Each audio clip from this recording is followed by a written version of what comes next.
2006 সাল থেকে আমাদের দেশে বাম্বু মিশন চলছে এবং কেন্দ্রীয় সরকার NECBDC অর্থাৎ নর্থ ইস্ট কেন অ্যান্ড বাম্বু ডেভেলপমেন্ট কাউন্সিল এর মাধ্যমে নর্থ ইস্টের 7টি রাজ্য, তার সাথে উড়িষ্যা, ঝাড়খণ্ড, বিহার এবং পশ্চিমবঙ্গ, এই রাজ্যগুলিকে নিয়ে এই নর্থ ইস্টে 7 এবং 8 মানে NECর মধ্যে যে 8টি রাজ্য আছে তার সাথে পশ্চিমবঙ্গ, বিহার, ঝাড়খণ্ড, উড়িষ্যা নিয়ে এই রাজ্যগুলিতে এই বাম্বু মিশন ইমপ্লিমেন্ট করার কাজ চলছে।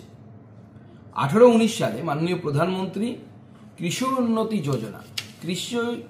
উন্নতি যোজনার মধ্যে দিয়ে আবার নতুন করে এটাকে রিলঞ্চ করেন 2018-19 সালে আমাদের সরকার আসার পর, এবং 2025-26 সাল পর্যন্ত এটাকে এক্সটেন্ড করা হয়।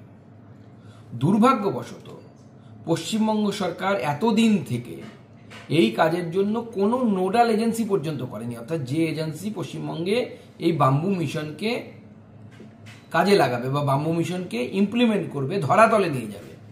উল্টো দিকে ত্রিপুরা, আসাম এরা বাম্বু মিশনকে কাজে লাগিয়ে স্থানীয় মানুষদেরকে হাতের কাজ শিখিয়ে বাম্বুর তৈরি জিনিসপত্র বিদেশে পর্যন্ত রপ্তানি করছে। আমার চিঠি দেওয়ার পর আমি চিঠি দিয়েছিলাম মাননীয় মন্ত্রী গিরিরাজ সিংজিকে যে এই বিষয়ে উপযুক্ত পদক্ষেপ নেওয়া হোক। এই চিঠি আমি দিয়েছিলাম গত 20 অক্টোবর 2024।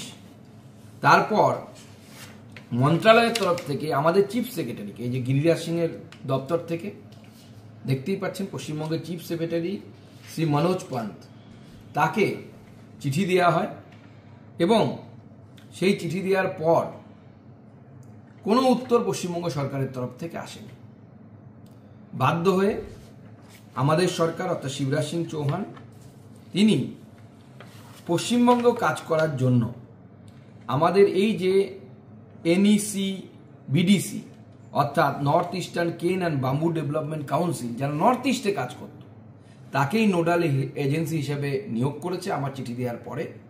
মাননীয় মন্ত্রীকে আমি ধন্যবাদ জানাই, মাননীয় প্রধানমন্ত্রীকে ধন্যবাদ জানাই। আগামী দিনে উত্তরবঙ্গ সহ পশ্চিমবঙ্গের যেসব জায়গায় বাম্বুর কাল্টিভেশন হয় সেখানে বাম্বু ট্রেনিং সেন্টার করে হাতের কাজ শিখিয়ে বাঁশের তৈরি ঘর সাজানোর জিনিস থেকে শুরু করে বাঁশের তৈরি, এখন বাঁশ থেকে শাড়ি পর্যন্ত তৈরি হচ্ছে, এই সমস্ত জিনিস তৈরি হবে এবং পশ্চিমবঙ্গের সাধারণ মানুষের কর্মসংস্থান হবে। বালুরঘাট লোকসভাকে আমি মাননীয় মন্ত্রীকে অনুরোধ করেছি বালুরঘাট লোকসভা থেকেই যেন এই অভিযান শুরু হয় এবং আগামী দিনে এটাকে যেন আমরা সামনের দিকে নিয়ে যেতে পারি।